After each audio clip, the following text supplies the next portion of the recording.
7월 13일 수요일 새벽기도에 하나님 앞에 드립니다.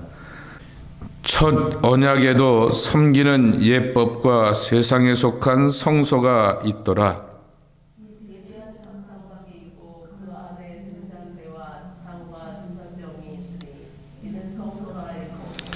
또 둘째 휘장되어 있는 장막을 지성소라 일컫나니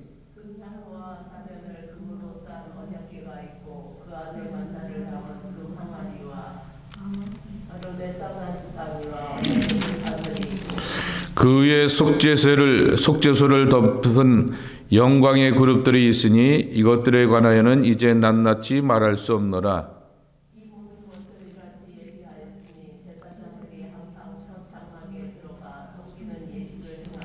오직 둘째 장막은 대장이 홀로 1년에 한 번 들어가되 자기와 백성의 허물을 위하여 드리는 피 없이는 아니하나니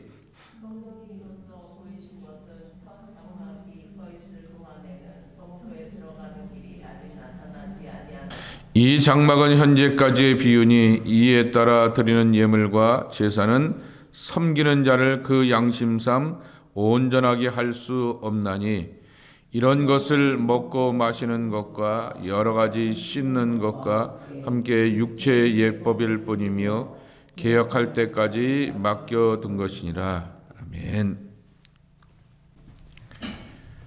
예수 그리스도가 새 언약의 증표가 되신다라고 말씀을 드렸습니다. 그러며 옛 언약의 그림자들의 모습들 가운데 어제는 제사장들, 더 정확하게 표현하면 대제사장을 향하여서 설명하게 되었습니다. 대제사장도 자기가 하나님 앞에 가기 위하여서 흠없는 양을 드리면서 하나님 앞에 나가게 되지만은 예수 그리스도는 스스로가 흠이 없기 때문에 스스로가 제물이 되셔서 또한 하나님 앞에 자신을 드리며 오히려 대장은 자기만을 구원하게 되었지만은 그러나 하나님을 만나기는 하지만은 온 세상 사람들을 구원하는 일을 감당하지 못하였지만은 그리스도는 이 위대한 대장으로 오셔서 자신을 드리며 온 세상을 구원하는 은혜를 주셨다라고 하는 것입니다. 오늘은 옛 언약의 또 하나의 그림자 개혁될까지라고 10절에 말씀하고 있는 것처럼 새 언약의 성취가 이루어지기 전까지 있게 되었던 성소와 지성소에 대하여서 다시 한번 이렇게 소개하고 있는 것입니다. 1절서부터 5절에 보게 되면은 옛 언약의 제사장이 사역 중에 세우게 되었던 그러한 성소와 지성소입니다. 이 성소와 지성소는 결국 모세의 율법을 통하여서 세워진 것이다 라고 하는 그러한 말씀을 하고 있는 것입니다. 이 모세의 율법을 통하여서 세워지게 되었던 장막 성전에 관해서 모든 기구들, 요소들을 향하여서 설명을 하고 있습니다. 성소든 지성소든 이러한 거룩한 장막을 허락하게 되었던 이유는 그 백성의 삶의 진영의 중심에 성막, 나중에는 성전을 세워놓았던 이유는 바로 하나님의 임재의 그 그림을 보여주신 것이다 라고 하는 것입니다. 거룩하다라고 하는 말 자체는 분리된다라고 하는 것입니다. 죄와 분리되고 사람과 분리될 수밖에 없는 존재가 하나님이십니다. 분리될 수밖에 없는 비교 불가급의 그러한 하나님께서 오히려 우리를 향하여서 다가오시게 되며 우리의 제사, 우리의 예배, 우리의 간구와 소망을 들어주심을 확인하고 경험하게 되는 것이 바로 하나님의 성전이라고 하는 것입니다. 성전을 통하여서 백성들이 경험하게 되고 특별히 대제사장이 7월 10일에 있게 되는 대속죄일을 통하여서 하나님께서 우리의 예배와 그리고 찬송과 간구 가운데서 온전히 함께해 주시는구나 라고 하는 것을 확인하게 되었던 것이 바로 하나님의 성전이라고 하는 것입니다. 분리되지만은 분리를 기뻐하시지 않는 하나님이라고 하는 것입니다. 거룩하신 존재이지만은 그 거룩한 것을 가지고서 자신의 영광만을 드러내기를 원하시는 것이 아니라 바로 백성들과 함께하기를 기뻐하시는 하나님이라고 하는 것입니다. 거기에 보면은 3절과 4절에 보게 되면은 휘장 뒤편에 있는 장막을 지성소로 한다 그랬습니다. 성소를 지나 그리고 성소로 가로막게 되었던 휘장 안을 들어가게 되었을 때 지성소가 있게 되는데 여기 하나 논란이 된 게 금향로인 것입니다. 우리가 알고 있는 것처럼 지성소에 있는 것은 그 언약궤와 그리고 또한 아론의 쌍난 지팡이, 만나를 담은 항아리와 아론의 쌍난 지팡이와 언약의 돌판이 있는 것으로 알고 있는데 왜 금향로 그랬을까? 결국 지성소로 들어가기 위하여서 대제사장이 성소에서 준비되어서 그 거룩한 그러한 향기를 드리면서 들어가게 되었던 자리이기 때문에 갖고 들어가는 것의 의미에서 금향로를 써놓게 되었지만은 엄밀한 의미에서는 금향로는 성소에 있는 것이지 지성소에 있는 그러한 기구들은 아니었던 것입니다. 그렇지만 언약궤가 있고 만나를 담은 항아리가 있게 되고 아론의 쌍난 지팡이가 있고 계명의 돌판들이 함께 있는 것은 하나님께서 자기 백성들과 언약을 맺기를 기뻐하신다라고 하는 것입니다. 물론 계약을 파기하고 그 계약을 향하여서 완벽하게 지켜나가지 못하는 것은 이스라엘 사람입니다. 언약 백성답게 되지 못하였기 때문에 하나님은 새로운 사사들을 통하여 새로운 사도들을 통하여서 신약의 시대를 열어가게 되었고 특별히 대표적인 분이 바울의 전도를 통하여서 이방인들에게 복음이 증거되게 되고 그들이 하나님의 부름받은 일꾼이 되어서 거룩한 사명을 감당하게 된 것을 알게 됩니다. 그렇지만 중요한 사실은 이 성막을 통하여서 우리에게 들려주시는 것은 하나님은 우리와 함께 언약을 맺어 주셨고 우리의 정체와 신분을 바꿔주셨는데 언약 백성으로서의 우리의 신분을 바꿔주셨다라고 하는 것입니다. 그래서 지성소에 있는 그 언약에 관한 상징들을 보게 되면서 깨닫게 되는 것은 하나님께서는 자기 백성들과 언약을 맺어 주셨기 때문에 언약 백성으로서의 그 사명과 본분을 충실히 이행하겠다라고 하는 그러한 믿음의 다짐과 고백으로 나가야 한다라고 하는 것입니다.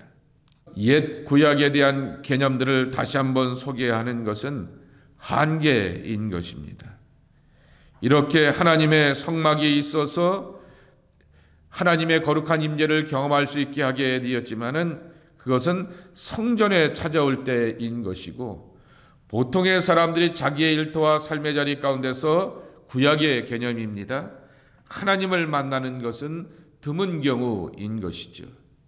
그러나 신약의 백성들에게는 바울의 설교와 같이 예수님께서 가르쳐 주신 것처럼 하나님의 나라가 여기 있다 저기 있다 하지 말라 너희들 안에 있다라고 하면서 예배할 줄 알고 섬길 줄 알고 하나님의 경건과 거룩으로 살아가는 그 자리가 바로 하나님의 나라가 된다라고 하는 거죠. 다른 말로 표현하면 그게 예배당이고 그게 성막이야 라는 그 말씀을 하여 주시게 된 것이죠. 그것은 인간의 노력으로 경험되는 것이 아니라 그리스도의 선포와 가르침을 받아들이는 후속의 백성들 가운데서 경험되는 이야기라고 하는 것입니다. 그게 두 번째로는 6절과 7절 말씀에 보게 되면은 이 장막 성전에서 사역하게 되는 제사장의 사역이라고 하는 것이죠. 6절 말씀에도 있듯이 제사장들이 항상 첫 장막에 들어가 섬기는 예식을 행하고, 첫 장막이라고 하는 말이 성소라고 하는 것이죠. 그리고 7절에 보게 되면은 둘째 장막 지성소이죠. 대제사장이 음력 7월 10일 1년에 한 번 들어가서 자기와 백성의 허물을 위하여 드리는 피 없이는 아니하나니라고 하는 것입니다. 성소의 사역을 향하여서 들어가게 된다라고 하는 것입니다.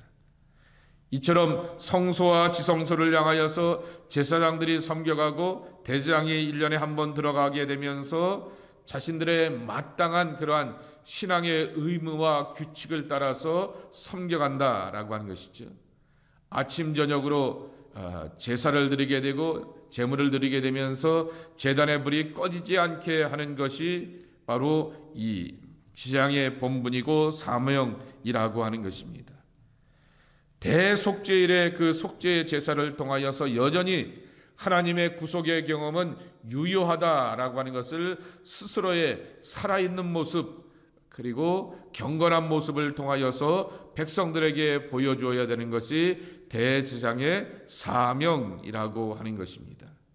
그런데 8절에 보게 되면은 이렇게 말하고 있습니다. 성령이 이로써 보이시는 것은 첫 장막이 서 있을 동안에는 성소로 들어가는 길이 아직 나타나지 아니한 것이라 그랬습니다. 이게 무슨 말인가 했을 때 여기서 말하는 성소는 성소와 지성소에 있는 그 성전 혹은 성막 안에 있는 그 공간으로서 성소를 말하는 것이 아닙니다. 하늘 성소, 가로를 이렇게 빼먹었다 치시고 여러분이 그 안에다 가로를 만들어 보십시오. 그리고 그 가로 안에다 하늘이라고 하는 말을 넣어 보시기 바랍니다. 하늘 성소에 들어가는 길이 아직 나타나지 아니한 것이라 그랬습니다. 예수님께서 선포하시게 되었던 하나님의 나라, 그리고 사도 바울이 말하게 되었던 우리 안에 세워지게 되는 하나님의 성전, 그것은 바로 그리스도의 구속의 그러한 희생과 제물을 통하여서 경험되는 것인데 그것이 아직까지 온전하게 경험되지 못하게 되어서 땅에서는 은혜도 경험하게 되지만은 이 땅에서는 죄도 엄청난 그러한 경험을 하면서 살아가는 것이 우리의 실존이라서 그 하나님 앞에 온전히 나아갈 수 있는 그러한 길이 열려지지 않았다라고 하는 것입니다. 대제사장이 아무리 경건하고 거룩하고 열심을 다하여서 그 사명과 본분을 다하지만은 그리스도의 구속의 그 희생과 제물이 없이는 그리고 그리스도의 구속의 사역 없이는 하나님께 가는 그 길이 완벽하게 열리지 않았다라고 하는 것입니다. 그래서 여기 8절 말씀에도 있듯이 첫 장막을 통하여서 우리는 하나님을 경험하게 되지만은 하나님과의 온전한 경험이 완벽하지 않은 것을 경험하게 됩니다. 두 번째로는 9절 말씀에도 있는 것처럼 그리고 이것이 결론이기도 합니다. 이 장막은 현재까지의 비유니 그랬습니다. 더 정확하게 표현하면 그리스도의 오심 전에 혹은 그리스도의 구속의 사역의 성취가 이루어지기 전까지의 비유이다라고 말하게 됩니다. 성막이 세워지고 그 안에 성소와 지성소가 있고 제사장들이 들락날락하고 있고 대제사장은 택함 받고 뽑히어서 1년에 한 번 거룩한 지성소로 들어가서 하나님 앞에 제사하고 예배하게 되지만은 이 모든 것들은 우리를 구속하시게 되었던 하나님의 구속의 비유 그랬습니다. 어제 표현대로 한다면은 카피오 그림자이다라고 하는 그 표현에 대한 반복적인 표현을 이렇게 비유라고 말하게 되는 것입니다. 이러한 모든 헌신을 통하여서 완전한 구원을 우리가 누릴 수가 없다라고 하는 것입니다. 개혁이 올 때까지입니다. 개혁이 올 때라고 하는 것은 그리스도라고 하는 것이죠. 그리스도께서 십자가에서 죽으심으로 말미암아 성소와 지성소를 가로막고 있는 그 휘장이 찢어지고 그리고 모든 사람들이 하나님의 지성소에 들어갈 수 있게 되었다라고 하는 것이죠. 다시 표현하면은 그리스도로 말미암아 하나님을 만나고 하나님을 경험할 수 있는 복된 발걸음이 되고 편안한 발걸음이 되고 하늘로 가는 길이 열려지는 그러한 길의 백성으로서의 축복이 임하게 되었다라고 하는 것입니다. 더 나은 분 예수 그리스도입니다. 가장 좋은 분 그리스도인 것입니다. 그래서 히브리서 12장에 말씀하고 있는 것처럼 믿음의 주요 온전케 하시는 예수를 바라보자 라고 말씀하여 주셨듯이 그리스도를 바라보면서 그분 안에서 나의 온전함과 나의 새로움을 경험할 수가 있다라고 하는 것입니다. 오늘도 다시 한번 이 주셨던 말씀을 기억하며 예수님을 놓치지 않고 예수님을 붙들면서 하나님 앞에서 거룩함과 온전함을 세워갈 수 있는 구원과 생명의 사람들이 저와 여러분의 모습이 되기를 주님의 이름으로 간절히 축원합니다. 하나님 아버지 감사합니다. 이 아침에도 저희들을 부르시고 기독케 하여 주시어서 주 앞에 나와서 예비하는 복된 사람이 되게 하여 주시오니 감사합니다. 성막과 지성소에 성막 안에서의 성소와 지성소에 제사와 예배가 있다라고 하면은 우리의 마음가짐, 태도와 자세가 또 달라야 되고 엄청난 압박과 부담 가운데서 우리가 하나님 앞에 나오게 되지만은 그리스도로 말미암아 구속받은 하나님의 자녀들이 감사와 기쁨과 감격 가운데서 하나님 앞에 예배자가 되게 해주시니 감사합니다. 오늘도 하나님을 만나고 경험하는 그 은혜와 사랑을 예수님을 깊이 생각하고 예수님을 깊이 묵상하고 예수님의 가르침과 사역과 그 사랑의 흔적들을 내 안에 누려가면서 우리 안에서 경험되는 하늘나라를 누려가면서 이 발걸음을 옮기면서 영원한 하나님의 나라에 도달해 나가는 우리 모두가 되게 하여 주시옵소서. 오늘 한날의 모든 삶도 주님 앞에 맡깁니다. 인도하시고 주관하여 주셔서 하나님 앞에 영광되는 삶이 되게 하옵소서. 예수님의 이름으로 간절히 축복하며 기도하옵나이다. 아멘.